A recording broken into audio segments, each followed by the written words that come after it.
I am corrected. It's the co-chair, not vice chair of the mediation committee. You may proceed. Mr. Speaker, sir, I beg to lay the following paper on the table of the Senate today, 27 June 2025. Report of the Mediation Committee on Division of Revenue Bill, National Assembly Bill number 10 of 2025. I beg to lay. Next order.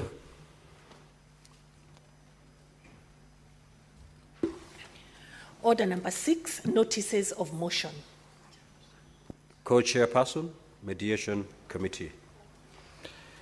Mr. Speaker, sir, I beg to give notice of the following motion, that the Senate adopts the report of the Mediation Committee on Division of Revenue Bill, National Assembly Bill number 10 of 2025, laid on the table of the Senate on Friday, 27th of June 2025, and that pursuant to Article 1132 of the Constitution and the Standing Order 167.3 of the Senate Standing Orders, approves the mediated versions of the bill. I beg to move. Next order.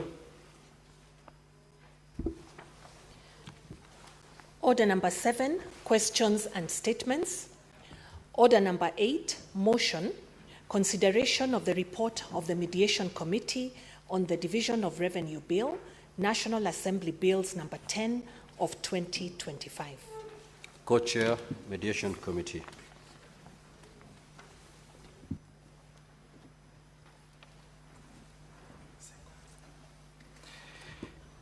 Mr. Speaker, sir, I beg to move that the Senate adopts the report of the Mediation Committee on the Division of Revenue Bill, National Assembly Bills number 10 of 2025, laid on the table of the Senate today, Friday, the 27th of June 2025, and that pursuant to Article 113 of the Constitution and Standing Order 167.3 of the Senate, approves the mediated version of the bill. Mr. Speaker, Article 218 provides that at least 2 months before the end of each financial year, there shall be introduced in Parliament a Division of Revenue Bill which shall divide revenue raised nationally between the national and county level of government. Pursuant to the constitutional provision, the Division of Revenue Bill 2025, National Assembly Bill number 10 of 2025, was published by a Gazette supplement number 38 of the 12th of March 2025. Mr. Speaker, sir, the bill was introduced in the National Assembly, debated and passed without amendments on the 9th of April 2025. Consequently, in accordance with Article 1110.4 of the Constitution, the bill was referred to the Senate for consideration. Mr. Speaker, sir, the bill provided the projected shareable revenue for the financial year 2025-2026 at Kenya shillings 2.835 trillion. This revenue was proposed to be shared as follows: the national government to share of the national government at 2,419 billion, and county government at 4 or 5 billion.01. Equalization fund at 7 billion 852 million, and arrears to equalization fund at 2 billion 736 million. Mr. Speaker, the bill was read the first time in the Senate on Wednesday, the 16th of April 2025. Consequently, debated and approved by the Senate on Wednesday, 28th of May 2025, with the following amendments as key amendments to the bill. The projected total shareable revenue for financial year 2025-2026 be revised downwards to 2.756 as requested by the National Treasury. Mr. Speaker, the national government be allocated 2.2796 trillion, the county government be allocated 465 billion, and the allocation to equalization fund to stand at 12.3 billion, comprising of 9.6, which is 0.5% allocation to equalization fund, and 2.7 billion to be the money allocated as to take care of the arrears, which stands at almost 49 billion. Mr. Speaker, sir, the last audited and approved account revenues raised nationally be those of financial year 2021-2022 amounting to 1.920.4 trillion, as different from what the National Assembly approved, because the National Assembly approved it at the last audited and approved account is standing at, for 2021. And they have since passed 2021-2022 approved and audited accounts. Mr. Speaker, sir, the amended version of the bill was transmitted to the National Assembly for consideration. The National Assembly considered and rejected the Senate amendments on Tuesday, the 3rd of June 2025. Consequently, pursuant to Article 112(2)(b) of the Constitution, the bill was referred to Mediation Committee.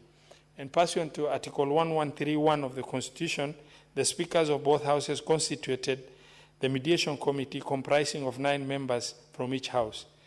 Mr. Speaker, sir, the committee was mandated to do 2 things. 1, consider the division of revenue bill, and B, to attempt to develop a version of the bill that both houses will be able to pass. Mr. Speaker, I'd like to report that the committee held a total of 4 meetings to mediate on division of revenue bill. During these sessions, each side was focused on justifying why they have taken a certain position as per their proposal as passed by the respective houses. Mr. Speaker, the committee made several observations in the report that on April 15, 2025, the National Assembly approved the audited accounts of revenue for financial year 2021-2022. That's the most recent audited and approved accounts of revenue amounted to 1.9204 trillion rather than what was proposed in the bill. Mr. Speaker, the other observation that the committee made is the National Treasury submitted to Parliament revised projected shareable revenue for financial year 2025-2026 from Kenya shillings 2.835 trillion downwards to Kenya shillings 2.75698 trillion to reflect current realities of revenue performance. The other observation, Mr. Speaker, is that the allocation to equalization fund, now that the last audited and approved accounts has changed, and so will be the equalization fund provision of 0.5%, which now had to be adjusted from 7.85 billion to 9.6 billion, in line with the last audited and approved account amount of 1.9204 trillion. Mr. Speaker, the bill had proposed an allocation of arrears to the equalization fund. The committee, however, noted that this should not be provided in the division of revenue bill, since the entitlement to the fund was already covered in previous similar regulations that were passed by both houses. Mr. Speaker, the committee also noted that the proposed allocation to counties by the national government is, as proposed by the National Assembly, stood at 405.1, which was informed by the available resources envelope given the limited fiscal space as shared by the mediation committee team from the National Assembly. The proposed allocation to counties by the Senate stood at 465, which was informed, 465 billion, which was informed by non-discretionary expenditures to be incurred arising from national government priority policies and programs, including contribution to housing levy, increased NSSF contribution, implementation of the Dr. CBA in line with the agreed return to work formula, and counterpart funding for community health promoters and county aggregation industrial parks. Mr. Speaker, sir, considering all the counter offers made during the negotiation, the mediation committee resolved that total shareable revenue for financial year 2025-2026 be at Kenya shilling 2.756978 trillion, in line with the submissions given by the National Treasury. Mr. Speaker, sir, that the national government equitable share to stand at 2,332,376,000,000. That the county equitable share to be agreed at 415 billion. Mr. Speaker, sir, I know within our common forum there has been discussions of better mediation capacity by different senators other than the team that was sent there.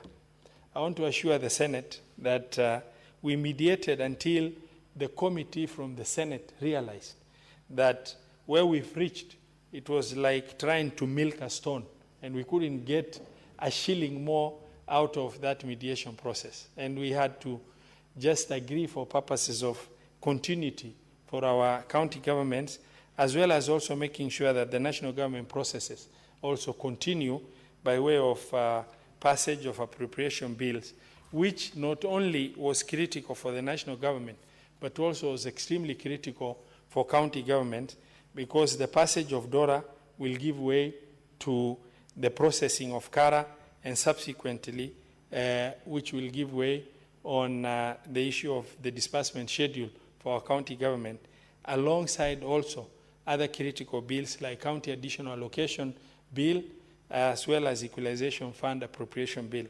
Mr. Speaker, sir, it was also agreed that the most recent audited and approved accounts of revenue are of those of financial year 2021-2022 amounting to 1.920 billion, and that the allocation to the equalization fund to stand at 9.602 billion.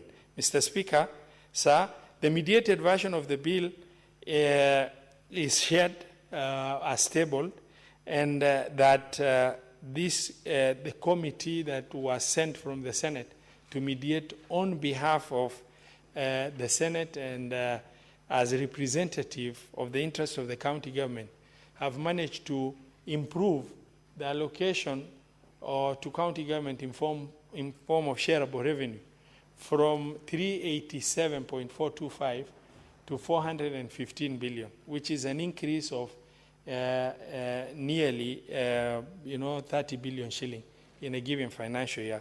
Mr. Speaker, it's worthwhile to note that that is the highest in the allocation over the last 5-year period in terms of DORA increment. And Mr. Speaker, sir, the 415 we got also satisfies the condition we set in passing the fourth basis of revenue sharing formula, which was prefabricated on revenues of 415 billion and above. Then that affirmative action in the wisdom of the Senate of 4.46 billion to be shared equally among 12 disadvantaged counties that are not able to run their development program based on the revenues they're receiving, which were listed. And in the wisdom of the Senate, 3 billion was approved at 405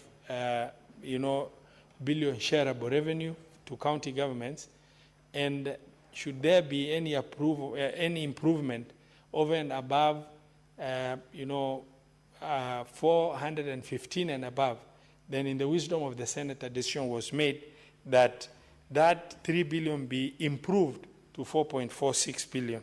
Mr. Speaker, sir, I would like to immensely extend my appreciation to the Mediation Committee of the Senate, as well as our counterpart, the Mediation Committee of the National Assembly, who we've walked this journey as we both executed our constitutional mandate on behalf of the entities we represented. And I want to also extend my appreciation to your office, as well as the office of the clerk and our secretariat team that have diligently walked that journey with us. Mr. Speaker, sir, I beg to move and request Honorable Senator Boni Kalwale to second. Thank you, Mr. Speaker.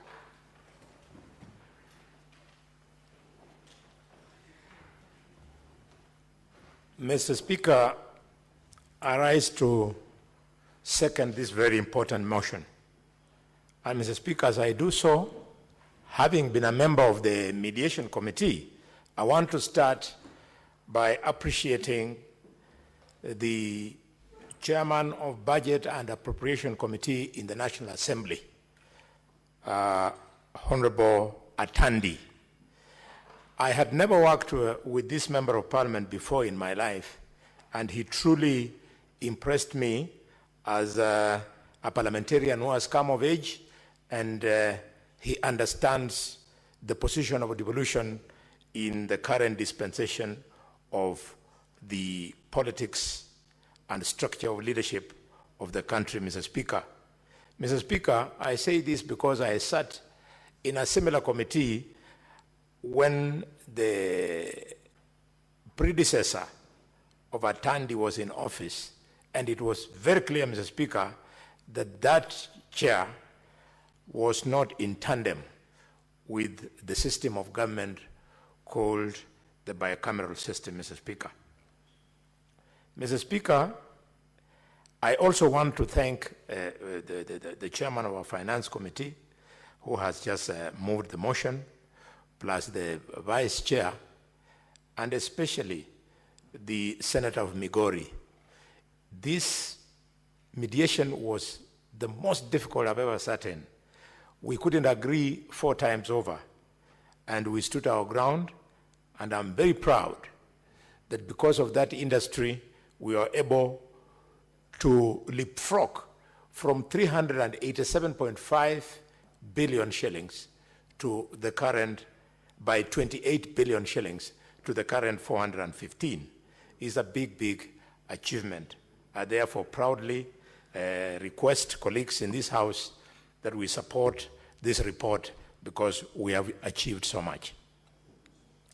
I want to talk to the people of Elgeyo Marakwet and the people of Embu, the people of Isiolo, the people of Kirinyaga, Laikipia, Lamu County, Nyamira County, Nyandarua County, Samburu County, Taita Taveta County, and Tharaka Nithi County, and Vihiga County. Mr. Speaker, these are counties that have not had the opportunity to have access to sufficient funds to do meaningful development over the years.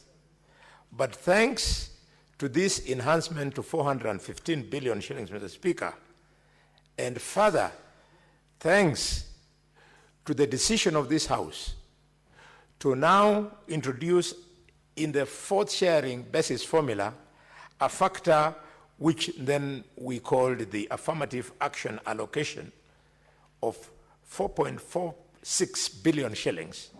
Now, each and every one of the counties that I've spoken about, Mr. Speaker, will enjoy an extra 371,666,667 shillings, Mr. Speaker.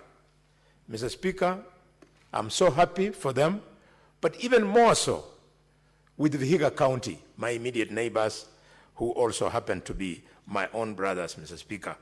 Mr. Speaker, Vihiga has truly suffered over the years. There are many projects which equally serve Kakamega and Vihiga at the same time, especially the road infrastructure. It's a shame that when you go on the Kakamega side, you see a tarmac road here, a tarmac road there, that was started by the first generation governor, Wycliffe Ambezo Oparanya. And it then becomes a shame that when you come from Bushangala, Mr. Speaker, and you go down Bushangala Junction, Mr. Speaker, you go down to Shibuname, you cross the bridge at River Lukose, climb to Eregi, Mr. Speaker. The moment you reach Ishiandomba, which is the boundary between Kakamega and Vihiga, that is the end of the road.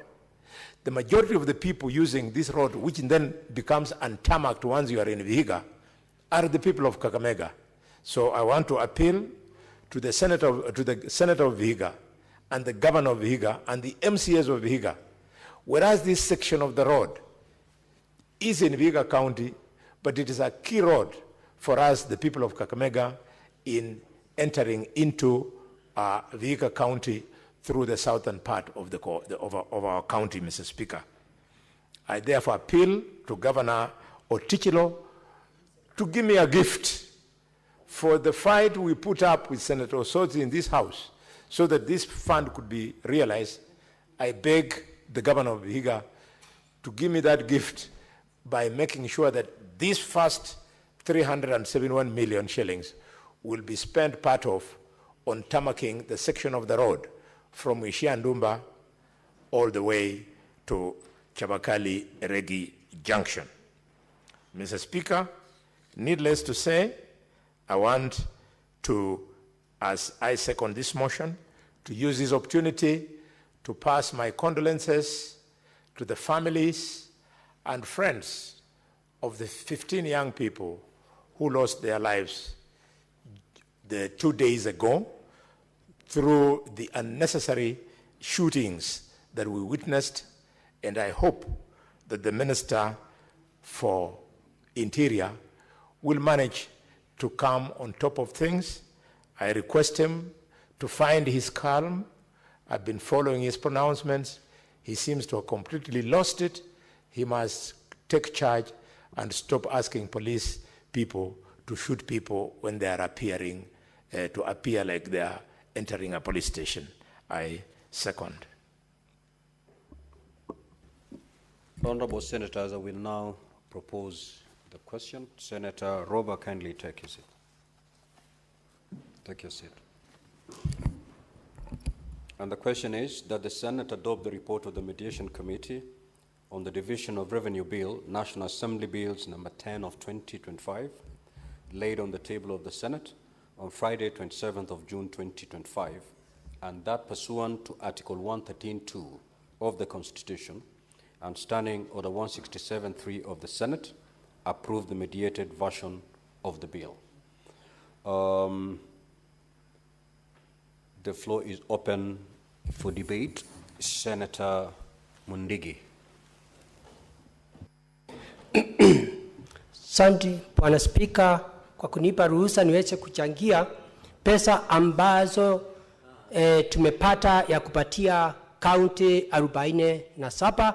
Bwana Spika, mimi naunga mkono kwa sababu niko na furaha kubwa kwa sababu katika kaunti zote itasherekea na pia itafanya kazi kulingana vile inafaa, kwa sababu katika kaunti nyingi ilikuwa na pesa ya chini, lakini wakati tulipatiwa pesa tulisikia tumepatiwa bilioni 415, na pia nakumbuka mwaka jana ilikuwa bilioni 375. Kwa hivyo kamati imefanya kazi nzuri ya kuunganisha pamoja na kuwa tumepata katika Kenya pesa ya kaunti zote 47 bilioni 28. Kwa hiyo Bwana Spika, mambo ile tumepata ni ya kutusaidia kwa sababu katika Senate mambo yetu hapa katika Senate, mambo ambayo ya kutusaidia ndio mambo iwe katika masinani, mambo ya maji, mambo ya barabara, mambo ya elimu, mambo hata ya kilimo, mambo mengi. Tunajua magavana wetu wale wanataka kufanyia wananchi kazi, watafanya kazi ile inafaa. Kitu kingine kushukuru ile kamati ya mediation ya Senate na ile ingine kwa ile kazi wamefanya ndio tuweze kupata hizi era. Nikisema katika Embu County, Bwana Speaker, tulikuwa na bilioni 5 na 300. Niko na furaha zile kaunti 12 zilipata pesa, na pia wale watu walileta hii mjadala ya kuongezea zile kaunti 12 pesa walifanya kazi nzuri nikiwa mmoja, na pia tumeongezewa katika Embu County ambayo imekuwa na shinda ya pending bill na wage bill. Bwana Speaker, tutapata milioni 600. Kwa hivyo milioni 600 na zile zingine tutakuwa katika mwaka huu tunaanza mwezi wa Julai tutakuwa na bilioni 6. Kwa hivyo yangu ni katika county ya Embu. Governor ambaye ni Sisile Mutito Mbali, tunakuomba hii pesa ikikuja masinani uweze kupunguza mambo ya mandeni, uweze kufanya kazi ya parapara, mambo ya maji na pia mambo ya kilimo na mambo mengi, ndio uweze kusaidia watu wa Embu County. Pia na kuomba gavana, najua kuko na sinda ya hela, ile pesa mnaokota, ningekuomba wakati huu ndio mwananchi asiweze kulia tena na asiweze kuleta shinda, usiongezee ndio ule usuru ya county. Wale wamekuwa wakileta shinda kama business communities waweze kufaidika, ndio ile mambo ya tax iwe chini. Kitu ingine naomba ni ile mambo ilifanyika juzi, ni pole kwa wale watu ambayo walipata shinda kwa sababu ya maandamano, na tunajua mambo ya maandamano, Bwana Speaker, inaruhusiwa, na mambo ya kwenda kuomboleza inaruhusiwa kwa sababu ni democracy. Lakini mambo ya ajabu ile ilifanyika katika Embu County, ni pole kwa business community kwa sababu KRA vitu yote iliporwa yote. Pia Safaricom vitu yote ilienda. Pia huko Embu mambo ya Madhai supermarket kila kitu yote ilienda. National Social Security Fund kila kitu yote ilienda, na pia National Bank iliporwa.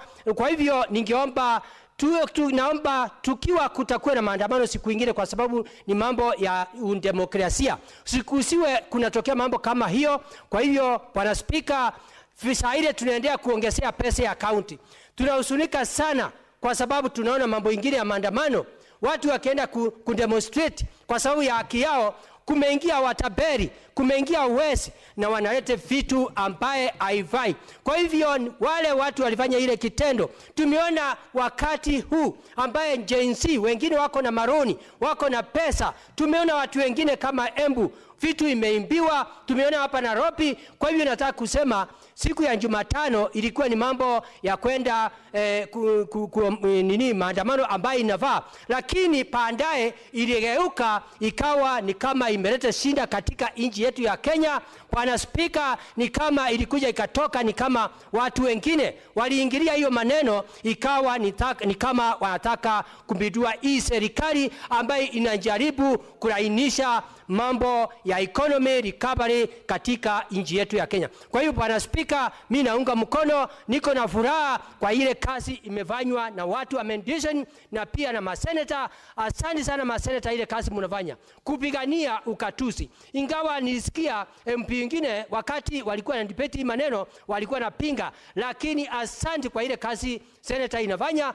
Bora tu naomba magavana wote 47 tafadhali msikumbali kutuleta ndao. Sisi tunaunga nyinyi mkono, mfanye kazi kulingana inafaa. Department zote na kuwe na accountability na ile mambo mengine. Kwa hiyo Bwana Speaker, mimi nikiwa senator wa Embu County niko na furaha sana kwa sababu Embu County sasa itakuwa na bilioni 6 kutoka kwa bilioni 5 na 300, tumeongezewa milioni 600. Kwa hiyo watu wa Embu mungoje, na kazi najua itaendelea vizuri, mambo yote itakuwa mzuri. Kwa hiyo Bwana Speaker, mimi naunga mkono nikiwa senator wa Embu County, Daktari Alexander Munyi Mundigi. Asante Bwana Speaker. Senator Mungatana.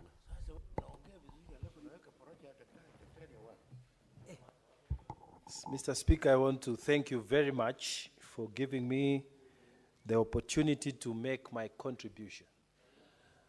Mr. Speaker, I want to thank the chair of this committee from the side of the Senate, Honorable Senator Roba, for leading the team from the Senate, me included, into this negotiation in a very efficacious manner. I also want to recognize the efforts and the attitude that was put in from our colleagues on the National Assembly. I acknowledge the work that we put in all those 4 meetings. Mr. Speaker, many times when you are watching a football match or a basketball match as a spectator, it's always so easy to say, this should have moved the ball this side, he should have passed the ball this side, he should have scored that goal. But Mr. Speaker, it is only the person who is playing inside there who really knows what is happening. And all the time the spectator who is outside believes that he would have done better, or the player should have done better. Mr. Speaker, the truth of the matter is that when you are inside there, that's when you know how difficult the matters were, how hard, how tired the players are. You need to be a player for basketball to know that even LeBron James would ask for a substitution, Mr. Speaker. Even what we call King James in basketball, he would ask for a substitution because he's the one who knows how it is inside there. So, Mr. Speaker, when we went for the first meeting, the Senate was very adamant that we must be given the 465 billion that we wanted. On the other hand, we had the National Assembly who had come with a figure of 405.1 billion. And Mr. Speaker, we had extremely good arguments to say how we need this money for this, we need this money, the counties need to do this and the other, we need to, and all of you come from the same counties that we are fighting for this money. Mr. Speaker, equally, the National Assembly was telling us of the need to balance what the counties require with the fiscal space that is available. So, Mr. Speaker, we went up and down. Then we reached a figure of 410 billion that the National Assembly made a move. And we on the side of the Senate, we had come to a point where we said at the very minimum, it is going to be 420 billion. And Mr. Speaker, there was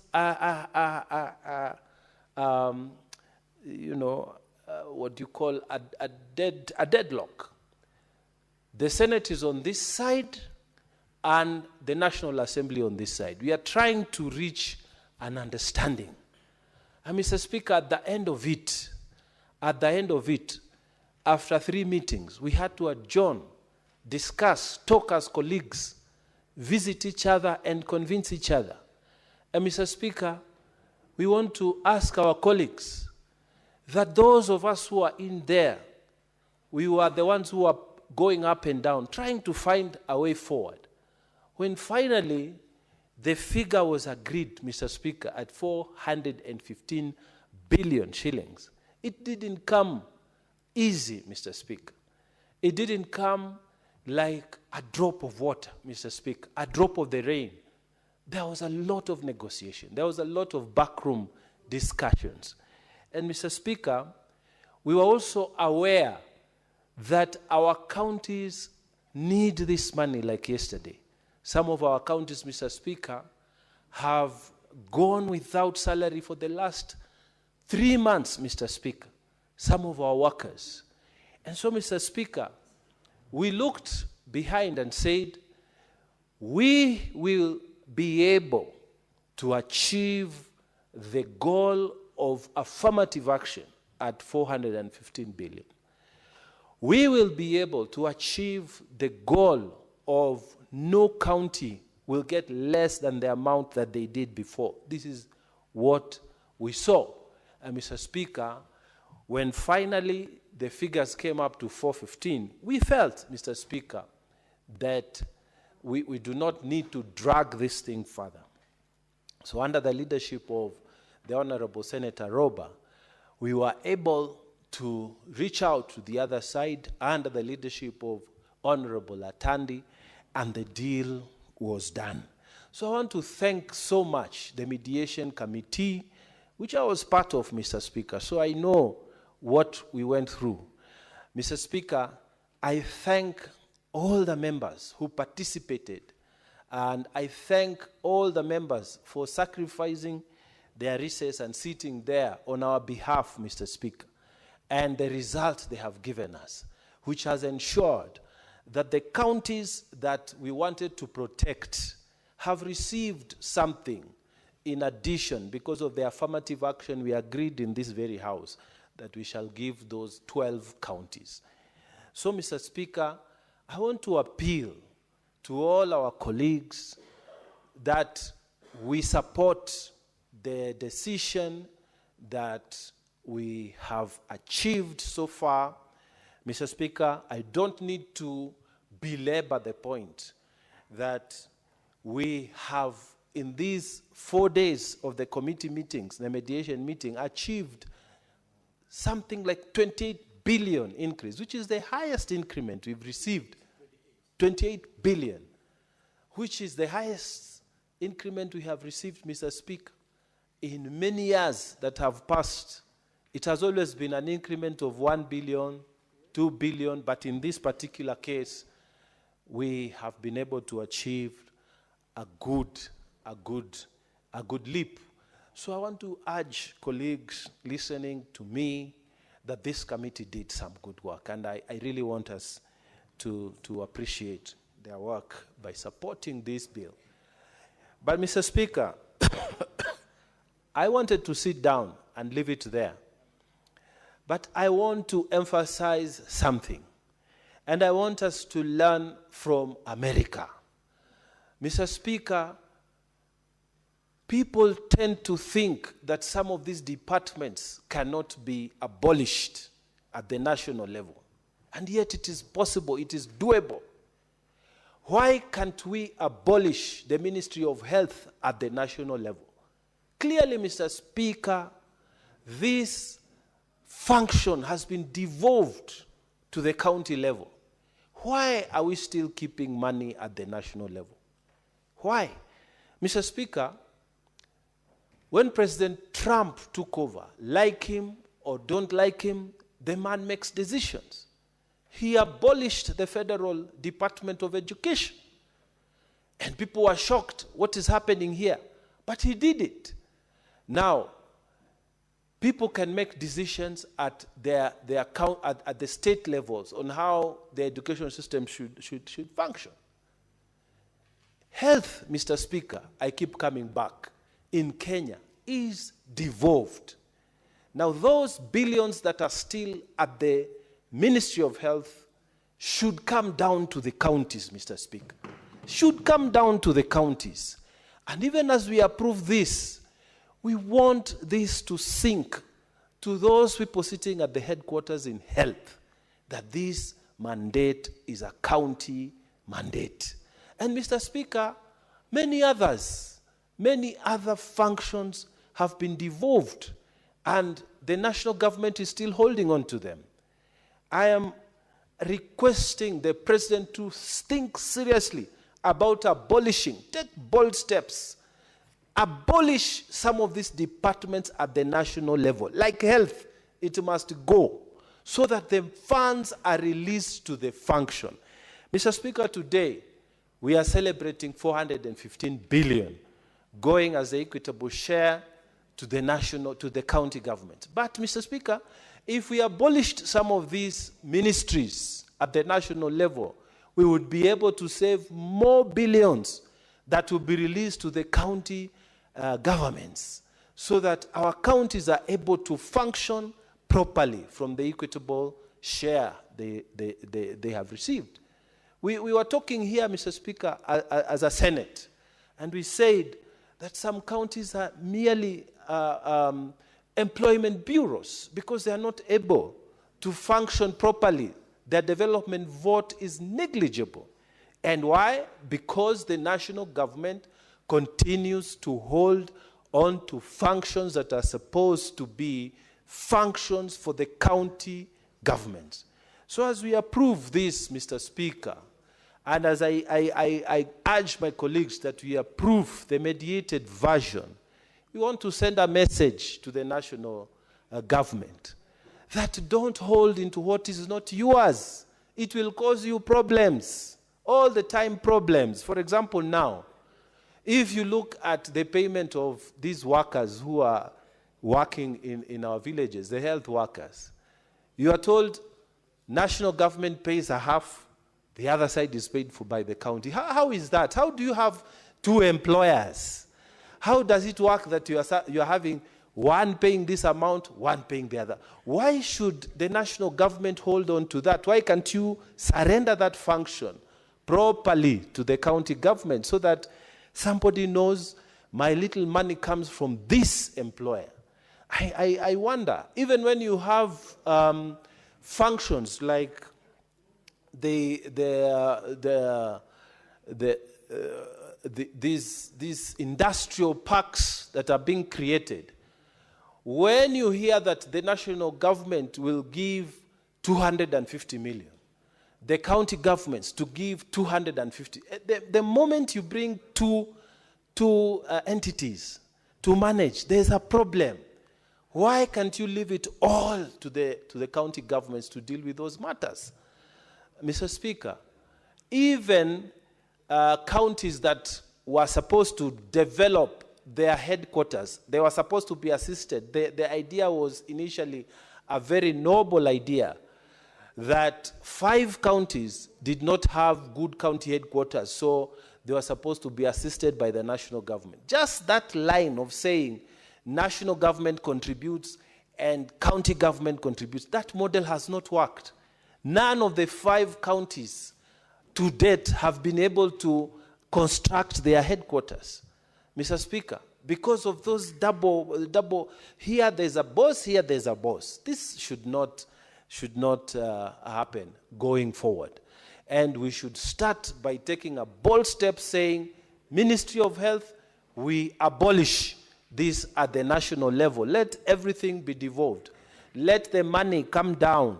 And if they must stay there for coordination, let some very little money, it must be absorbed under another department so that we all know that these funds that used to reside in that ministry at the national level has come down to the counties. Mr. Speaker, so I want to urge colleagues who are listening to me that, you know, all these matters, we put them there. We debated all these matters. Do not imagine that the team that was there did not engage. We fully engaged. We would sit from midday all the way to 6 p.m. We fully engaged in all these arguments. But, Mr. Speaker, looking at the fiscal space and the way we managed to push up here, up there, down here, down there, the figure of 415 billion should be supported. And I thank the National Assembly that they have already dealt with their bit. Let us deal with our bit so that the funds can be released to our county governments and they continue to function.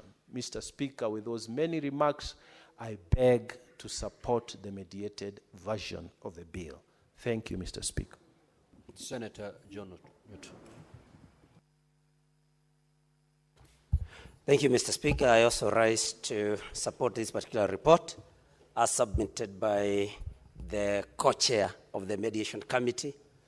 And Mr. Speaker, like those that spoke before me have said, we would have wanted to give our counties much, much more than 415 billion. But then, Mr. Speaker, we must appreciate that we are getting 415 billion from 385 billion. So an improvement of about 30 billion must be appreciated, Mr. Speaker. It is true, like the co-chair said, that we thought that they could have been able to negotiate for more. But we appreciate the fact that negotiation of any kind involves it's a give and take matter, Mr. Speaker. And so I want to thank the committee, the mediation committee, for the figure that they were able to squeeze out of the national government of 415 billion. The biggest question now, Mr. Speaker, will be whether once this House comes up with a disbursement schedule, whether then the National Treasury will abide or will follow that particular disbursement schedule. Because we have been having challenges with counties, not because we have not been able to allocate them amounts that can help in delivery of services at the county level, but because there are delayed disbursements, which is the next thing that this House should push for, so that disbursements are made according to the schedule that we are going to come up with, Mr. Speaker. While at that, we must also tell our governors, the 47 of them, that the enhanced amounts must be used more for development and not on labor, on wage bills, Mr. Speaker.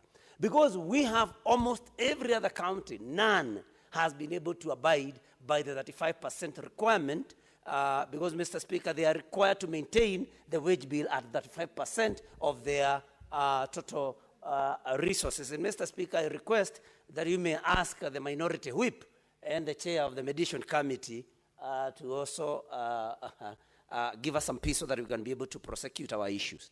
So, Mr. Speaker, the disbursement schedule will be very important. Number two, Mr. Speaker, is that these governors must be able now to invest more in development than wage bills and other unnecessary matters. Not to mention that they also need to look at pending bills and see to it that they clear those that they owe so that the same can start trickling back to the counties for more development, Mr. Speaker. We must tell rogue governors who think that when these amounts of money are sent to them, that they can spend or expend the same for purposes other than those that serve the people of the counties that they are elected to serve in. Mr. Speaker, a case in point is one governor, and that is none but the governor of Nairobi, who has in public said that he is not going to allow, that he's going to protect Nairobi, Mr. Speaker. We want to tell such a governor that these funds that we have worked so hard to negotiate for them must be used for the good of the people in their counties and not for any criminal activities. Goons must not be financed from the amount that we have negotiated for these counties, Mr. Speaker. Mr. Speaker, What is the point of order, Senator Mandago? Honorable Speaker, I didn't want to interrupt my good friend, the Senator from Murang'a, but understanding Order 105 as a statement of fact, can the Senator from Murang'a provide evidence that the governor for Nairobi has used the funds for Nairobi to pay goons? Honorable Speaker, we have not even released this money. We are just debating on what is going to be shared, and the governor, the Senator is making statements that I believe are not of fact. Can he provide evidence to the same? Honorable Speaker, the governor for Nairobi is within his rights to protect the property of the business people in Nairobi. We have witnessed the destruction that is happening. Business people are losing their capital. Honorable Speaker, wouldn't it be the responsibility of the governor to ensure there is a thriving, conducive business environment? And the governor should then use the necessary resources and available means to make sure that the businesses are protected, because that is what creates employment. The biggest problem we have in this country is unemployment. How do we destroy what we have in the pretext of... You've made your point of order known. Senator Newton. Thank you, Mr. Speaker. I think the former governor for Uasin Gishu, I think he still suffers from the hangovers of having been governor in Uasin Gishu. And for that reason, Mr. Speaker, he forgets that he's a senator who is supposed to defend devolution and counties and not to defend other governors. And then the point of order raised, Senator Newton, you've made an assertion to the effect that the governor of Nairobi is using resources to pay goons. Thank you, Mr. Speaker. Do you have evidence to that effect? Can you substantiate that statement? If yes, proceed to substantiate. If you are unable, you may have to proceed to withdraw that statement and apologize. Thank you, Mr. Speaker, for the guidance. I think I did not say that he's paying goons, Mr. Speaker. What I said that, and it is in public domain, that the governor for Nairobi has said that he's going to protect Nairobi against demonstrators. And that is something, Mr. Speaker, that is in public domain. And there cannot be any other way that a governor can protect his or her county other than using goons, because the governor, any governor, does not have any police under their command. And Mr. Speaker, I would therefore not be very wrong to assume that any governor that says that they are going to protect their counties physically... Senator Newton, let's make this very short so that you proceed with your wonderful intervention on this report. You have mmade that assertion. The answer is there. Okay, Mr. Either Speaker. substantiate or withdraw. Mr. Speaker, then I withdraw. Let me just continue. Let me just, the Senator for Kakamega wants to inform me.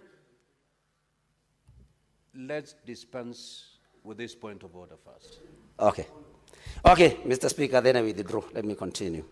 I was just advising governors, not just the governor of Nairobi, to expend amounts in a way that helps their constituents, and not in a way of showing bravado and spending their monies in matters that actually are not even important for their people, and not to overstep their mandate.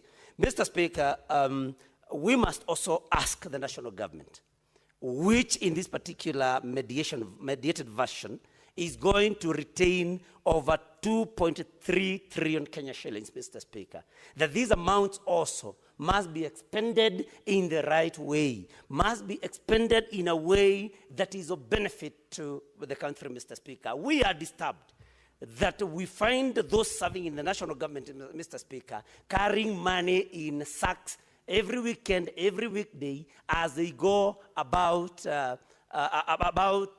even programs that are not known in law, like empowerment programs, Mr. Speaker. And we want to believe that these amounts are spent from the allocation that is made. So, Mr. Speaker, we would also want to call upon the national government to spend the amounts allocated to them in a way, Mr. Speaker, that, for example, creates jobs for our youth, improves health, because they are retaining amounts of money at the national level, just like Senator Mongatana submitted here, Mr. Speaker. And so we are saying, let the national government, and Mr. Speaker, you know, we cannot divorce ourselves from what is happening in the country as of now. Because, Mr. Speaker, we have had very many losses, loss of life and loss of property, destruction of property, especially on the day before yesterday when there were protests, Mr. Speaker. And we would have wanted to see a situation where public funds are spent in protection of life and property, Mr. Speaker. And on this, I also want to call upon the national government, probably to invest more. If they need more police officers to maintain law and order, that then such is done, instead of failing in their duty and then blaming particular people and profiling some communities on something that is of national importance. Let us have more police officers, that is what we need, because the allocation has been made. Mr. Speaker, let us invest more in intelligence and to avoid most of the things that we are seeing here. And Mr. Speaker, we must also say that because we have had some very unfortunate happenings in our country, I think in the last about 72 hours, that we condemn in the strongest terms possible any loss of life, any destruction of property, because, Mr. Speaker, we must call some of these things out, because this is not the way to go. And we must call upon the CES for Interior, that we must be more responsible, Mr. Speaker. He appeared in this house just the other day about a killing, and Mr. Speaker, all of us are very disturbed to hear the CS calling on the police to shoot, to kill, giving them an order to shoot and kill, and even referring to some other authority above him. And we do not have to be very smart to know what that authority is, Mr. Speaker. And so we are saying that this is our country. All these monies that we are allocating to the counties, if there is no peace in the counties, then it will all be in vain. The national government must ensure that every person is safe, that every business person is safe, and they must not hide in the sand and blame somebody after things have been done.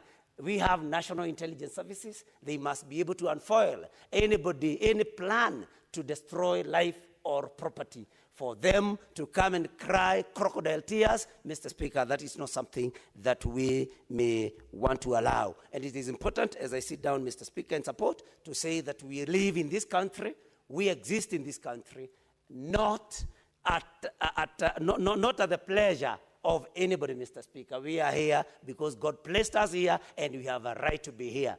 We may serve in the cabinet at the pleasure of somebody. We may serve in the president in some appointments at the pleasure of somebody, and that is especially the president.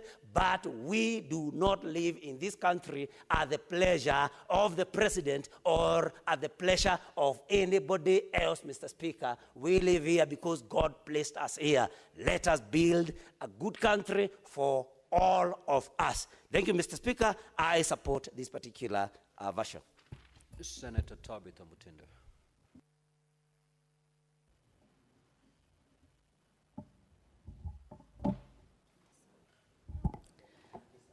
Thank you, Mr. Speaker.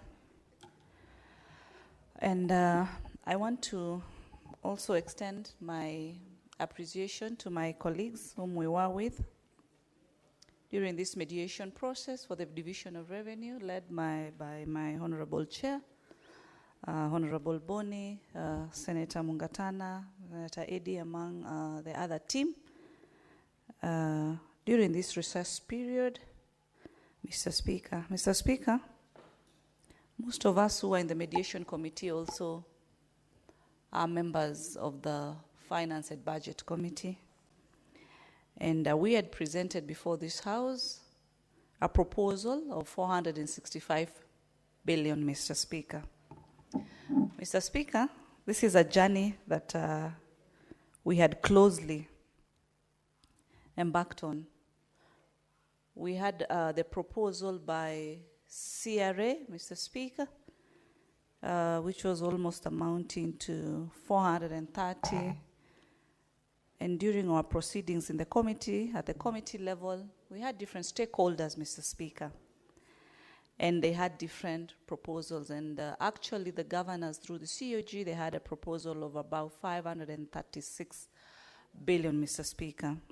Mr. Speaker, for us to have proposed the 465, it was not just from the blues, but we were guided by the facts as far as the key issues were concerned, starting with the issue of the housing levy, Mr. Speaker, deductions which amounted to a need of 4.1 billion. We had also the needed, as Honorable Mungatana has talked about, the issue of the KIPES issue. And the KIPES issue amounted to about 11.8 billion, Mr. Speaker. An issue that, and a proposal that required the intervention or the teamwork between the county government and the national government. And these are proposals, Mr. Speaker, when they brought about, Senate was not involved, among other stakeholders.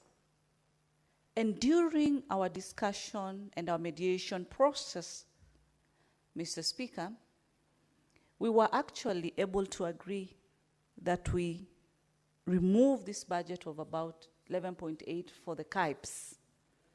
As we speak, about 18 counties have started or have benefited partly with what the initial allocation. And we say the other counties can wait so that we prioritize these budgets for the 18 counties that have commenced the KIPES construction so that they focus on the completion. These are some of the figures that we agreed and said we can remove the KIPES project allocation of about 12 billion, Mr. Speaker. But, Mr. Speaker, the issues of enhanced NSSF contribution, which amounted to about 6 billion, the issue of CHPs, which amounted to 3.2 billion, Mr. Speaker, were not so much negotiable, Mr. Speaker, because you look at the issue of our community health promoters, it's an agreement, you know, a 50-50 agreement between the national government and the county government. And our young people, especially the young women, most of them work as CHPs. And so they needed to be really factored, Mr. Speaker. Annual wage increment, Mr. Speaker, it's within the law. The other critical thing was the basic salary increment as per the doctor's CBA, which amounted to 3.5 billion, Mr. Speaker. We've seen through and through our health sector, professionals, all cutting across, Mr. Speaker, demonstrating and surrendering their petitions before this House. And their petitions were highly on the financial matters. And that's why, Mr. Speaker, adding the figures that I've just talked about, we as a committee, and a committee representing the upper house of the Senate, we moved in the mediation and had agreed that we cannot go below 420 billion, Mr. Speaker. Mr. Speaker, as I said earlier, when we were undertaking this mediation process, it was not really an easy tackle discussing with our respectable colleagues from the National Assembly, whereby they moved in and stood at 405 from the beginning. We started moving down from 465 up to almost 430, and they moved not an inch, Mr. Speaker. Mr. Speaker, how that discouraging can be when you've come to a table to mediate and have a common goal for the interest and the common interest of our people, Mr. Speaker. We walked in, we walked out. We came in, we came out. And all senators were on one voice, Mr. Speaker. Before we embarked on our last meeting, Mr. Speaker, which my mind remembers very well, we had a condition. And we said clearly, if the National Assembly will not move an inch higher, because we left the meeting when they had moved to 410, and the indication and all indicators indicated that they were not willing to continue with the process, and sort of this process was to end at 410.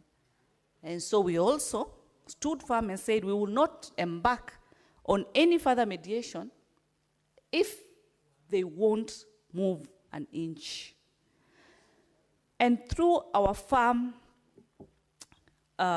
decisions, Mr. Speaker, long story short, we were able to conclude at 415, Mr. Speaker. 415, not just 415,000, not 415 million, but 415 billion. Mr. Speaker, sometimes when I talk about these figures in terms of billions, I'm not so happy. We talk about billions, and we've increased 28 billion to the county government. But the thorny issue, the biggest animal, us talk about billions on this floor. The other day I saw the people of Nairobi waking up as millionaires and sleeping in the evening as the most poor people, Mr. Speaker. From a millionaire to the most poor person, because their businesses were brought to zero, Mr. Speaker. When on this floor, we talk about the billions that we've given to each and every county. The lowest county is receiving 3.8 billion, which is the great county of Lamu. The county of Nairobi is receiving 21.4 billion, Mr. Speaker. And still our people economically are having challenges because money is not rotating, especially because of the issue of the pending bills, Mr. Speaker. It has just been left to the few. I emphasize this, Mr. Speaker, because we want the governors to sort the animal of pending bills. We cannot be on these floors talking about these figures, and there is a Kenyan somewhere who's just even seeking to be paid their pending bill by the county government. We've increased our hoping 28 billion, as I've said earlier. We need to see change. But change to whom, Mr. Speaker? The education system that we have in this country, Mr. Speaker, it's a system that has empowered our young people. It's a system whereby our young people today, they are very eloquent, very knowledgeable. They know what they want, they know what they need, Mr. Speaker. The job opportunities might not be enough for everyone. But the businesses for our business people can create opportunities. These businesses can keep thriving, Mr. Speaker, if this issue of the pending bills is also sorted, Mr. Speaker. We cannot have a few being paid and the rest are suffering each and every day. How do we change this, Mr. Speaker? Then how do we stop them, Mr. Speaker, from coming out? We've educated them. They are our people, they are our young people. Mr. Speaker, if you recall, a few years ago, my memory remembers, we used to have so many strikes in the schools. Schools were being banned some few years ago. Who were banning these schools then? Where is this generation that was banning those schools? Very educated out here, Mr. Speaker. It needs to start with us as leaders, Mr. Speaker. The issue of too much politicking, too much of chest thumping is not going to help us. We need to offer leadership. At this point, it doesn't matter. It doesn't matter. We are all Kenyans. That is the common denominator. We don't want to look back and start seeing ourselves like where Haiti is seeing itself today. Countries like Sudan, Mr. Speaker. This is our country. When we stand here and we are voting today for the allocation of the 415 billion to these counties, Mr. Speaker, Kenyans expect progress at the devolved level, Mr. Speaker. It is a high time, Mr. Speaker, that we show unity. When a soul is taken away, Mr. Speaker, today it's me, tomorrow it's you. And I don't think there's anything to celebrate. When parents are losing their kids, Mr. Speaker, it's not something to celebrate. When young women are being raped, Mr. Speaker, like we saw what happened, it's not the kind of nation we want, Mr. Speaker. All that is needed is money to be put in its correct use. Our mandate is for the county governments. And as a committee of finance, we've tried our best. Governors, do not let us down.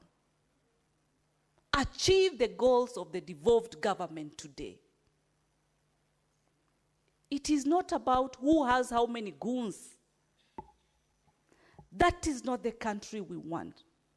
And I want to tell my colleagues, leaders, we are not the ones who are safe. We are continuing to create a gap between the politicians and the citizens. Because what you're seeing today that is happening, the whole blame is coming to the leadership, including us, Mr. Speaker. It is a high time, Mr. Speaker. We just know that at the end of the day, this is our country. At the end of the day, these are our young people. They are growing. They are growing, they've experienced, they've tested the waters. There needs to be financial progress, economic progress, Mr. Speaker. Us as a Senate, we've done our part. Let the county governments do their part. National Assembly oversights the executive. Let them do their part. And everyone does their part. We'll continue enjoying the fruits of our 2010 Constitution, Mr. Speaker. The 12 counties, Mr. Speaker, through the formula, that through my committee, through the chair, and I had him table the same, it has enabled the 12 counties be able to benefit with a 4.46 billion, Mr. Speaker. Can we appreciate what has been given? Can the counties' governments appreciate? Can they increase their own source revenue with the aim and target of ensuring that they reduce the pending bills? And I believe through this, Mr. Speaker, we are going to ensure economically our people are sorted, Mr. Speaker. With those few and many, I support. Senator Abbas.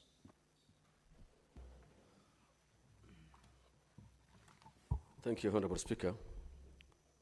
Honorable Speaker, I also want to join my colleagues to support the report of the mediation team. Honorable Speaker, I think this is a very commendable work. However, having said that, it's a very unfortunate situation. Every financial year, we're going for mediation. And this is a constitutional right for all the counties and the people of Kenya. But the unfortunate thing is that the National Assembly, our colleagues in the National Assembly, have taken these budget issues as part of their property and their responsibility. We know most of the members who are in the Committee of Budget in the National Assembly have a special budget money that they receive for their constituencies, which is illegal actually by itself. Honorable Speaker, the budget now we are using, and we're almost actually begging, for us to be given money to the counties, is the one that has been audited, the audit account of 21-22. 4 years down the line, we are still using the same old budget, audited account. And the Auditor General has done it up to 2024. And therefore, we need to change this business of, taking, basing on our equitable shares on 4 years, 3 years backwards. So at least the counties can be able to get their money. Honorable Speaker, I want to also commend the members for understanding that the 12 counties that have been receiving less money for giving them an affirmative action. However, I can see Lamu, which is actually one of our most strategic county, so in terms of tourism, is still getting 3.8 billion. I think as much as we say that county is small, but it's actually very important. It has a strategic position in this country's tourism sector. And therefore, I think we need to have a baseline. Despite giving them, each one getting 371.6, Lamu still is receiving very low budget. And I think we will need to look, especially in the current budget, where the reality can be added for Lamu. Honorable Speaker, counties are also receiving equalization funds. They are getting additional funds from donors and grants from donors and loans. In my county, what that we're getting is about 10.5 billion, 10.6, no, 10.5, Honorable Speaker. with the CARA and with whatever is coming from the donors and loans, is going to be about 12 billion shillings. This, I think, that can make a wonderful development for the country. But when you look at what may have been the chair of the devolution, Honorable Speaker, the amount of money that is being used for currency is unbelievable. That less money goes to development. Most of the counties, there are counties that are spending less than even 10% for development. And therefore, if this will continue, then we will not reach far. We'll be, this Senate House, I mean, there's struggling hard. We were every day talking to the budget be increased.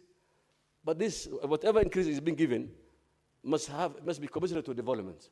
All this money that has been increased now should go to development. So at least the people can be able to appreciate that counties are now realizing development. But what is happening is that the money is being used for recurrent issues. Even some of the budgets for development is actually, they do supplementary after they pass through the assemblies, and again being taken to recurrence, which is actually prohibited. That should not happen. Honorable Speaker, I want to request the Committee of Finance to review the BVM Act. Because if this House, every day we're struggling to give money to the counties, and we cannot control it again, then it's actually, we're doing a futile undertakings. Because if this same money cannot be controlled by this House, and it cannot be justified, because every time, if you look at the audit reports that come from the counties, it's so worrying. Our Committee of Park and as part of their properties. This is taxpayers' money. Therefore, we must come up with a budget, with a system, that there should be a proper check and balances. The auditor is giving the report, but we cannot take any action. So this House should be able to have a way to say no money for county A or county B, because of how they have used their money, based on the auditor report. Honorable Speaker, the counties have also been given money, the RLMF money for roads. I think it's 3 point something billion. So, if you go look at the entire things, counties are getting at least good money now. However, that doesn't mean that they don't deserve more money. One other thing, Honorable Speaker, people, the on-source resources is actually minimal again. There are no efforts being made by the counties. They're only relying on the equitable shares. And that should not happen. I think the next budget should include a certain percent for every county to at least raise their own resources. Because the OSR that they collect is again being used without any accountability. And therefore, the counties collect a lot of money. So, in the next budgeting, the OSR, the on-source resource funds, must be accounted for, so that this can be part of their budget. Honorable Speaker, the most unfortunate thing is we have a huge budget that is going to the national government still for devolved functions, especially in the Ministry of Livestock, Agriculture, Water. There are 18 parastatals that have been devolved. Their functions have been devolved, and already it has gone through the cabinet memos have been issued. Some of them are supposed to be dissolved, some of them are supposed to be merged, but up to now, action has not been taken. And I'm sure the same institution now will be receiving again their budget. Instead of taking that money back to counties, the national government is still clicking on the same institutions that the cabinet memo has been given. And therefore, I think those budgets will be returned back to the counties. Honorable Speaker, one other thing which is hurting the economy of the people of the counties is the bendy bills. Honorable Speaker, there be no bendy bills, because if money is being appropriated, the only time maybe a county should have a bendy bill is maybe towards the end of the period before the election years. But we're having the budget, the bendy bills are increasing gradually. And then the money is already available.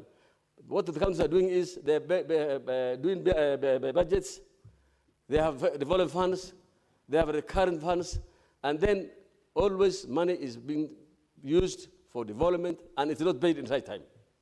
The Kenyans who have lost their properties, who have lost their money, who have been, they are at the mercy of the governors. Governors don't even care about it now this time. There are so many. One county alone has 146 stall projects, Mr. Speaker.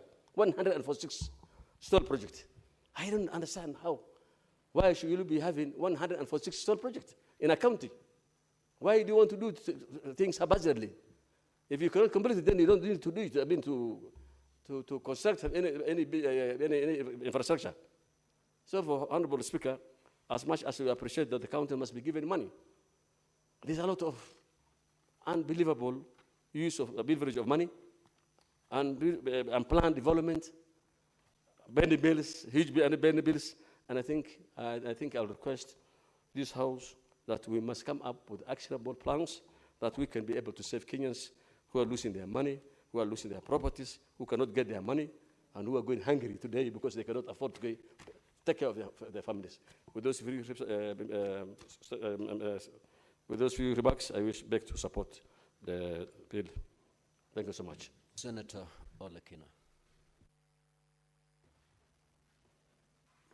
Thank you, Mr. Speaker. Mr. Speaker, when I walked in here, my first instincts were to oppose this mediated version of division of revenue between the national government and the county governments. But in our culture, we normally say, don't fight me before you speak to me. So I took the liberty, Mr. Speaker, to go and engage with the chair of Finance and Budget of the Senate to be able to understand the reasoning behind them accepting to deviate from, number one, the 465 billion that this Senate had passed, and number two, from the position that we are taking in the agreement between the party of ODM and the UDA in terms of working together, which was to be able to send 450 billion into our counties. Mr. Speaker, one of the things that the chair shared with me is a reality that in most cases, even the money which is allocated to the national government, it is only good on paper, but the reality is that it's followed by several supplementary budgets that are never met. This is the reason why, Mr. Speaker, we have so many unpaid bills, so many pending bills that are yet to be met. Mr. Speaker, if there's one person who is very happy today, it's me. I'm happy because of only one factor when it comes to the issue of budgeting for nation building.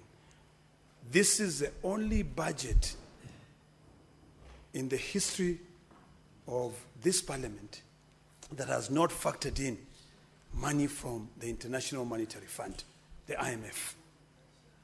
You know, I long for the time that we can be able to build our own source revenue and free ourselves from shackles of the Bretton Woods Institutes. I'm one of those people who do not subscribe to their thinking at all. And I'm happy that this budget, the national government, has been able to go down by 200 billion, which they were expecting to get from the IMF. And I wish that IMF do not fund Kenya. It is about time that we learn on how to live within our means. The issue of supplementary budgets is another big monster that one day this country will only grow and develop when we do away with supplementary budgets. You can have paper money, 2.3 trillion, but at the end of the financial year, you don't end up spending that money. You end up having pending bills that will end up killing some of the citizens of your country. Mr. Speaker, let me applaud the mediation committee team from the Senate for taking bold steps.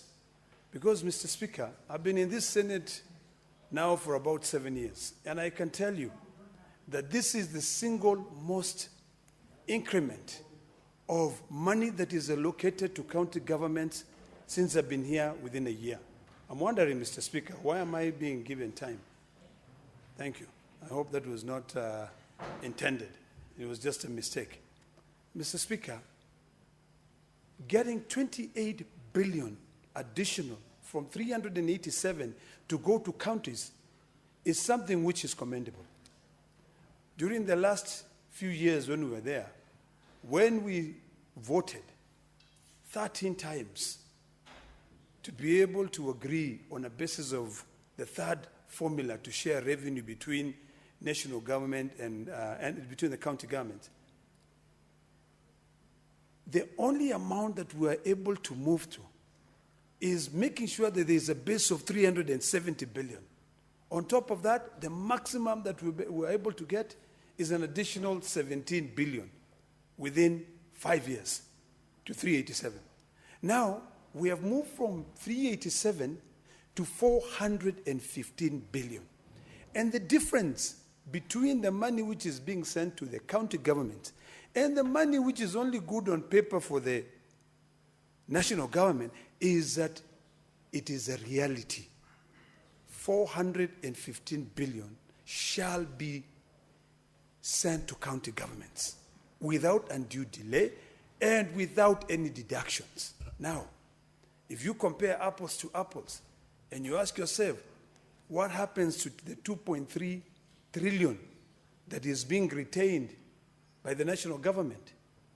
The answer is actually in the Division of Revenue Bill, Section 5, where it says when there is a shortfall of any funds to be sent, of any revenue, it shall be borne by the national government. So county governments are guaranteed they will always get their 415 billion. But national government, you will find supplementary budget after supplementary budget, and at the end of the financial year, a lot of projects will not have been done. So this is a win-win for the counties. And these are things that we need to demystify to the citizens who contribute taxes to be able to raise this revenue. These are the facts that we need to be able to demystify for the Generation Z who are out there demanding for their rights, demanding for them to be counted. It is imperative that we now move these demands just from the national government perspective to the county governments. It is imperative that we now try, and this is why I keep on saying, Mr. Speaker, that the only time we will get it right as a nation is if we take that 415 billion that we said we're going to send to the county governments, engage the Gen Zs in constructing our roads, engage the Gen Zs in building our hospitals, in building our schools. If you go to Narok County, Mr. Speaker, Narok County is littered with trillion shillings worth of quarry stones that these Gen Zs can be able to go use and pave all the roads of Narok County. If you go to Kajiado County, Mr. Speaker, when I was growing up, there were floors which used to be made using terrazzo. And then at some point, we became slaves of importing tiles. All of us, Mr. Speaker, I'm sure you seated there, your house is built of tiles. But did you know that Uganda, Tanzania, they import a lot of terrazzo from Kenya? I long for the day when we can say, let us put more taxes on the importations of tiles and all government buildings to go to Kajiado County and harvest the terrazzo and build the floors. Mr. Speaker, if you go to the United States of America, when you enter the airport, you'll find that the entire airport is made out of terrazzo. If you go to the UK, you will find that it's made out of terrazzo. But you go to your airport in Kenya, tiles, and they're all imported. So the day we begin to realign our own existing resources is the day we'll end up having a brighter future, even for the younger generations. If we could then say, because I observed, Mr. Speaker, the youth who are out on the streets the other day, 90% of them were jobless. These are youth who have graduated from high school. Their parents do not have money to take them to university. These are youths who have graduated from the university. They have no jobs. But if we could then look back and have a conversation within ourselves and be realistic, the way this committee on mediation, on the division of revenue, found themselves with no other option but to be realistic, that save for the money that is going to counties, the money which is being retained by the national government may not be reality. Is the day, Mr. Speaker, that we can be able to solve problems.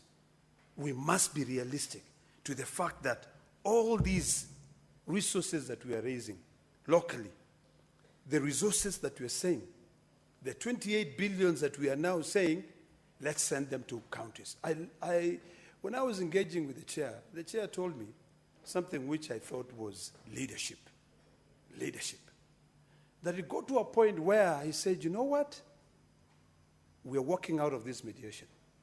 And this, because the National Assembly had said, we cannot move beyond 409 billion. So when they walked, and he said, I will not reconvene. The minimum I want is 420.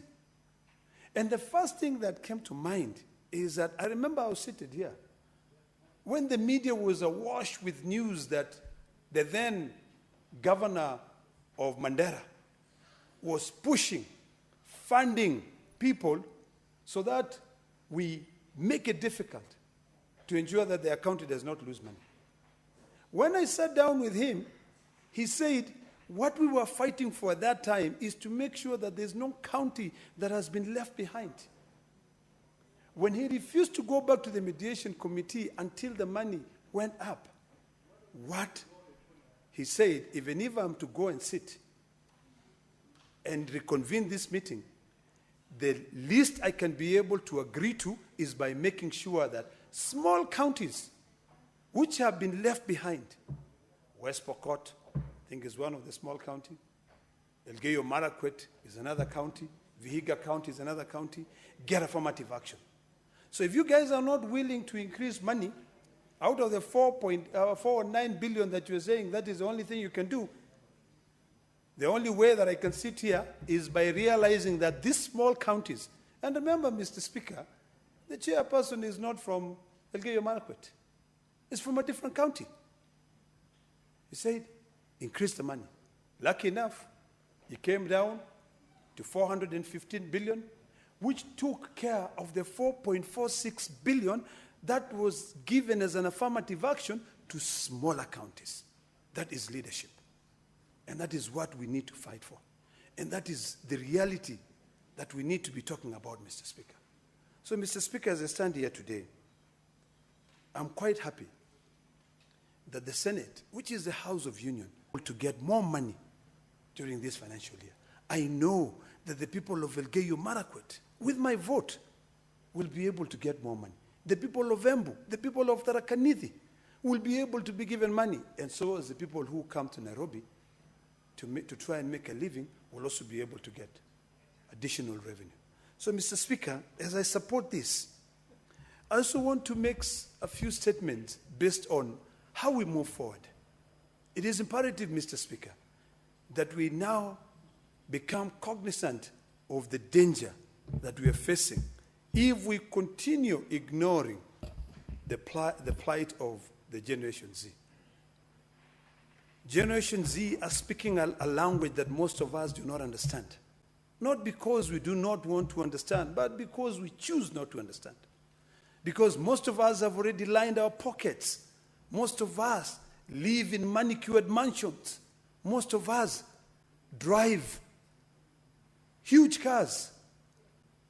I'm sure there's no single senator here who does not drive a car which is less than $70,000 or maybe 10 million shillings.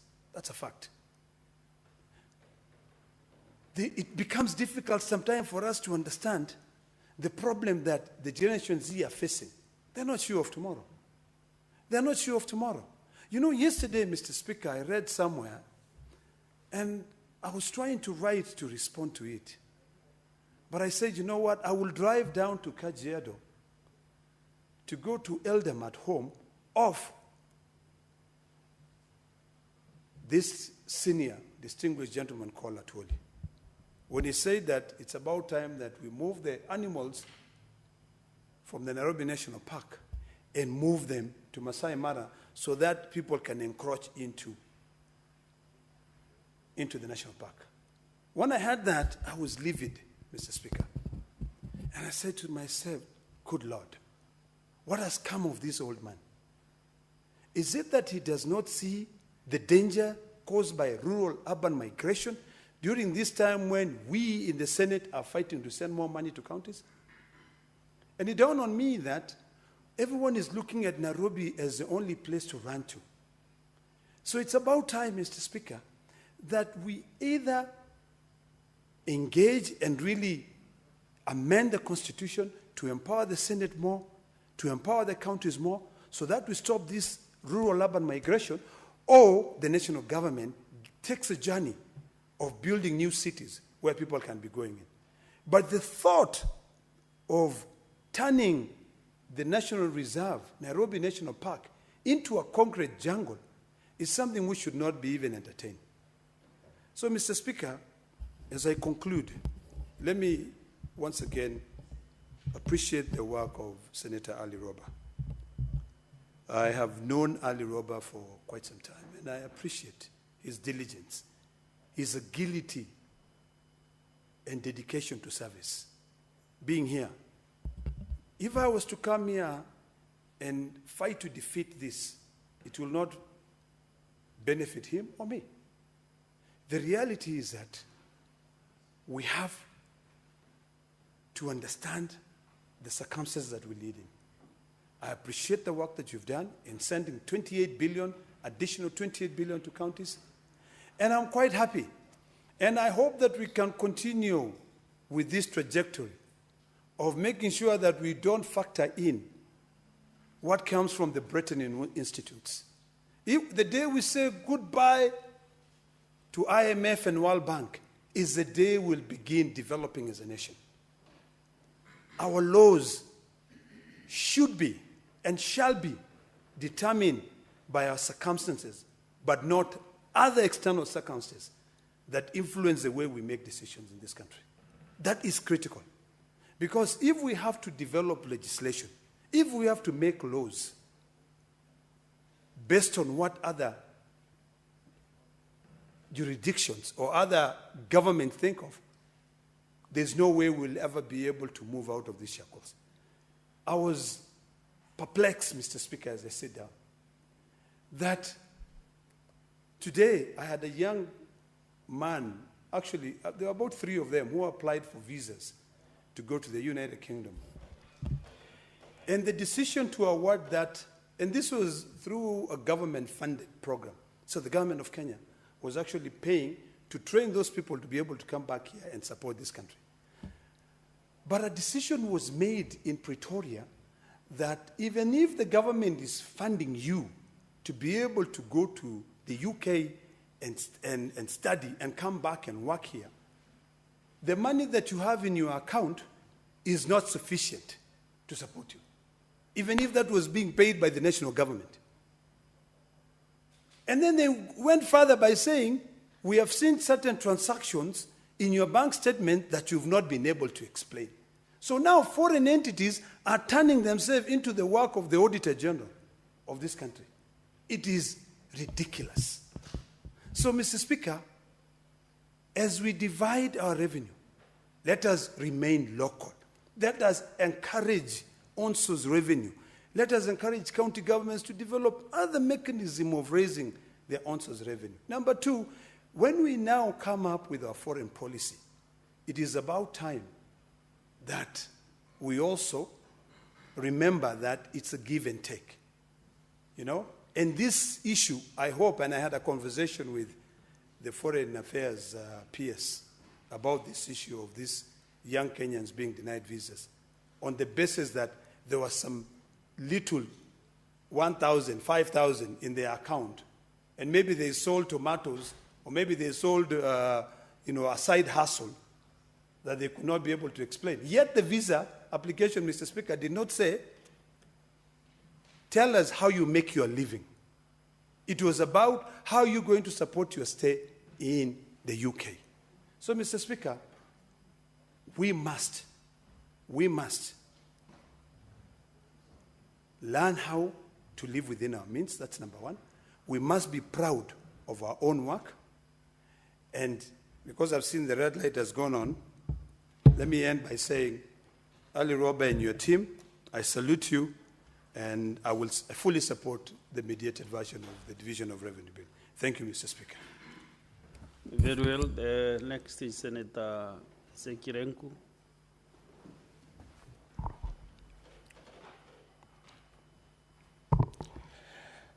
Thank you very much, Honorable Speaker. Let me also take this opportunity to contribute this motion on the equitable share to counties. Honorable Speaker, I want to support this motion and say that this is a great achievement to the mediation committee led by Honorable Senator Ali Roba. And I wanted to say that I think in the history of counties and of the Senate to have increased over 28 billion to counties, I really want to echo this and believe that this money that is going to counties will be used in the proper and prudent manner by governors. Honorable Speaker, this proposal, as indicated before, we have debated in this House where we requested 465 million, CRA coming up with 430, National Assembly and National Treasury coming in with 4 or 5. Within the proposal negotiated amount, we believe that something must have been on the table, and there must be some war between the two committees. Honorable Speaker, it is a time we really want to know what is happening every other financial year, year in, year out. Honorable Speaker, we budget every year, but what is the impact of every financial year? In a scenario where we have functions that have been devolved, like health, agriculture, water, roads, trade, education, but again we don't see monies coming from national government trickling down to counties, because I don't think there is money that is being used yet in the Ministry of Health. We have a huge amount that is allocated health in national government, yet we are getting a very small percentage in the ministry, in the health sector in counties.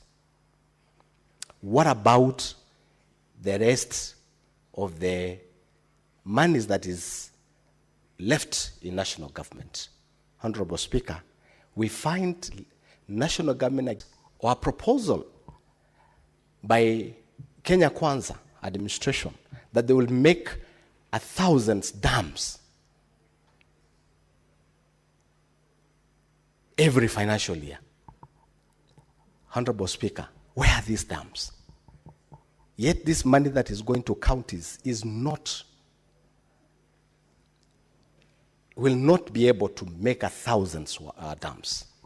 Where are the monies that is left in national government? These are questions that we need to ask. As much as we also sent money to counties, we also want to know, because, Honorable Speaker, these functions are functions that have been devolved fully. And we have money, over 3 trillion, left in national government to allocate to each and every department, every ministry. Honorable Speaker, Education is also another mess ministry. We allocate a lot of money. We don't see full scholarship to our students. We don't have free education, as we call it. So we have a lot of challenges, Honorable Speaker, that needs to be discussed. We need to change our policies. We need to change the constitution if that's need be, because we find that we have a very big gap, Honorable Speaker. As we look at the issues where governors need to be prudent to this money that we have sent to them today, Honorable Speaker, the kind of pending bills that is realized in these counties, we don't know why it's coming. We don't know why they increase. There is additional pending bills every financial year. Honorable Speaker, and complete projects in our counties. So we have a lot of problems in our country, yet we allocate money to counties and national government as well. The recurrent, almost of every county, Honorable Speaker, recurrent is consumed completely, such that there is no money to award a staff who have gone for a duty. It is used through salary. It is hardly for us to see a county that has allocated 35% of recurrent. They are almost going to almost 50%. Honorable Speaker, this Senate has a lot of work to make sure that governors use the money that has been allocated to them in a proper way, because most of our people do business in counties, Honorable Speaker, and now they find themselves in trouble. Auctioneers going to each and every person who have done to counties' homes to sell their properties with a lot of humiliations, stress coming to our business people, traders within our counties, Honorable Speaker. And yet, Honorable Speaker, we have a lot of problems again in the country, using the same money that is going to national government, allocated to national government, going to counties, allocating or even using that money in a wrong way. That is why we have people who can manage to finance chaos in their own country, Honorable Speaker. We don't believe it is individual money. This must be government money, either from counties or from national government. It is because we are not using the money in a proper way. Honorable Speaker, I want to support this motion by saying that the committee of Mheshimiwa Honorable Ali Roba has done a fantastic job. My county now, I'm proud that we are getting more than 550 million, 449 million more. I would really happy to see pending bills being paid, municipalities getting money, development completed. These are the kind and the hope of this house, that governors must use this money in a proper way. To get 8.8 billion, Honorable Speaker. In Kajiado, we're gonna see development pending bills paid,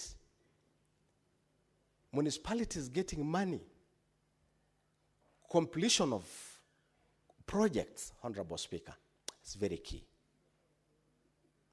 Honorable Speaker, this is the last year almost of our term, probably because we only have one other financial year. And this other one financial year will be over a year of campaigns and everything.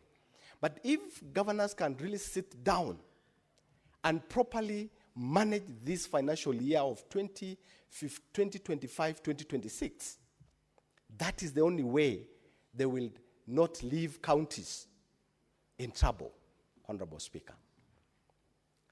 This is a very important year for development. An interrupted year, financial year, Honorable Speaker. It is important that governors sit down with their management, the executive, and within their county assembly to make sure that this financial year that they've received more money is used within the proper means. Honorable Speaker, I support this motion. Thank you very much. Thank you, Senator Lenku. Since there is no other senator wishing to contribute, I will call upon the mover to reply.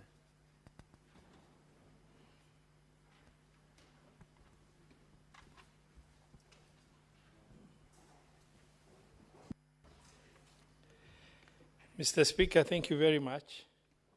I beg to reply, and I want to extend, appreciation to the senators who have contributed, considering DORA was extensively debated, and there was a lot of interaction between the committee and the members of the Senate. It's nothing new in terms of engagement other than bringing the information from what transpired within the mediation for us to arrive in both houses at a common figure that is going to inform the vertical share of revenue between the national and county government. Mr. Speaker, even as the Senate tries to push as hard as possible for more money, now looking at what's happening in our country, Mr. Speaker, last year there was demonstration and a lot of destruction. And we want the government to make more money so that we can push for more money for the county government. This year, that demonstration that last year was genuine Gen Z, this year has been packaged differently and into organized crime in the name of, Gen Z, that is, sincerely speaking, a very painful thing. Mr. Speaker, I sit in this Senate and my entire flying career before I joined politics, Mr. Speaker, was in war-torn countries, Chad, South Sudan, Darfur, Somalia, Afghanistan, Congo, Central African Republic. And what I've seen in terms of what anarchy can do to countries and the way some of our politicians have tried to really get, a lot of agitation for anarchy in the country by way of sponsored hooligans in the name of Gen Z, fighting for something they believed is right, and leading to wanton destruction of properties. That will only go a long way in reduction of country's performance, spoiling the country's image, and, the idea of if it is not us, nobody else should run this country. If it's not us, the country should burn. Is a very unfortunate position. So, Mr. Speaker, the Senate is in a very awkward position to push for more money for counties. But the reality of government performance in terms of the fiscal space of collecting monies to be able to be shared vertically between the two levels of government, the situation is only getting from bad to worse. The committee has done its best under the circumstances to try and push for up to 415 billion, which is 28 billion shilling additional over and above 387.425 that was of the last year, where, Mr. Speaker, sir, you co-chaired and mediated to that level. Mr. Speaker, if under the circumstance, the 28 billion shilling is very reasonable. If you consider that is the highest increment in a 5-year period.